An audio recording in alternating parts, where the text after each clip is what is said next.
Hello, this is Photography Gamer. Welcome back to the channel. In today's episode, I'll be breaking down the photo mode in Miles Morales on the PS4. I'll go through the settings, say what they do, help you out with some of that, and I'll conclude with a couple of examples. But let's have a look at the photo mode. Right, basic settings. To enter the photo mode, you pause the game and then you go down to the photo mode option.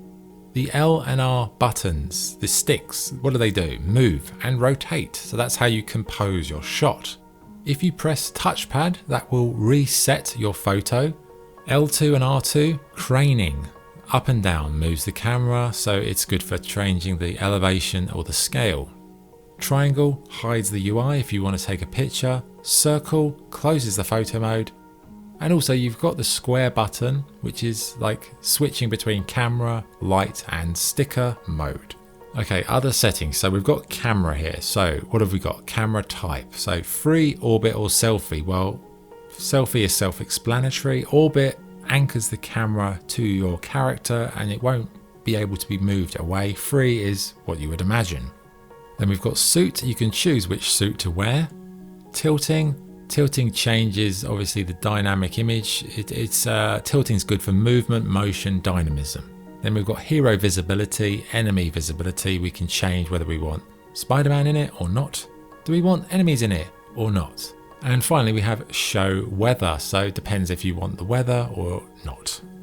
Next tab, lens. So we've got field of view. Field of view is essentially like a sort of a zoomy type scenario. You can zoom in, zoom out. Exposure changes the brightness. Focus distance, well, that's where the origin point of the focus will be. Aperture dictates how much else will be in focus. So if you choose the distance where your character is, that will be in focus. Do you want everything else? Do you want nothing else? Make that choice, choose appropriately. And then we've got near focus distance and near aperture, so we can change the kind of blurring and focus of near elements. Then we've got filters and framing. So you've got filter type, lots of nice filters to choose from here, really good. Blend is kind of like intensity, so do you want 100% of the filter or not?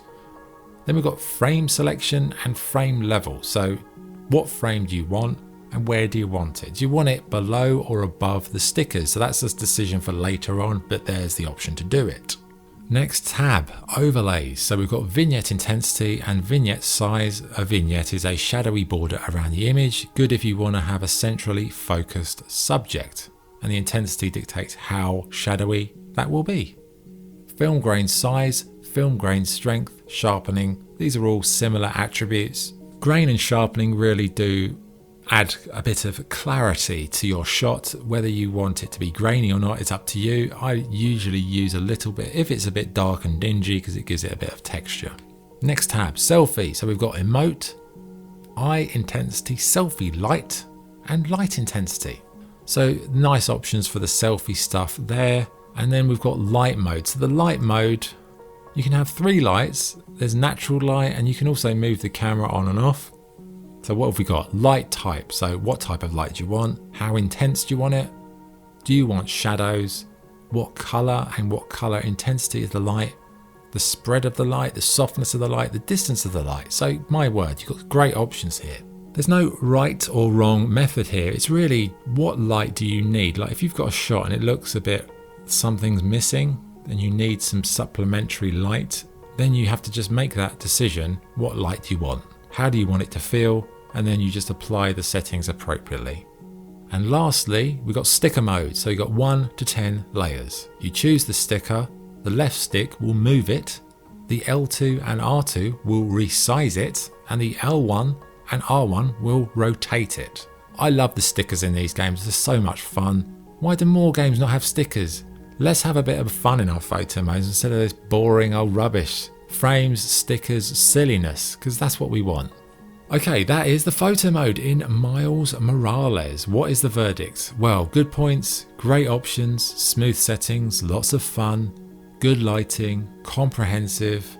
Bad points? There aren't any. There you go, 10 out of 10. Have some of that. What a photo mode. Amazing, amazing. This is what photo mode should be. Slick, smooth, great functions, fun elements. Thank you. Whoever made this, give yourself a pat on the back. Have a cookie. Okay, so to finish up, we're going to look at some photos that use stickers. So stickers can be lots of fun, so let's have a go. Right, here's a shot. This was the cover art I used. So again, what did I do? I think 2 stickers, literally just 2. I used a face to cover Spider-Man's face, Miles Morales' face, and I used an upside down Spider-Man sticker going boo, just to add something else to it, a bit of comedy. But there's so many stickers in this game, there's so many variations, and just play around. Like, you could literally just take a picture of a blank wall and just put loads of stickers in it and try and tell a story with the stickers, or just replace people's heads or do stuff. It's so much fun, and it's just light relief, and that's what we need in photo mode. So the stickers, use them in ways that you maybe wouldn't think to, and just use all 10 layers and see what you can do. Right, we're done. Thanks for watching. I'm going to have a coffee because my voice is going, and I will be back with another episode at some point in the future. Thank you for watching. This is Photography Gamer signing off. Give me that coffee. Thank you and good night.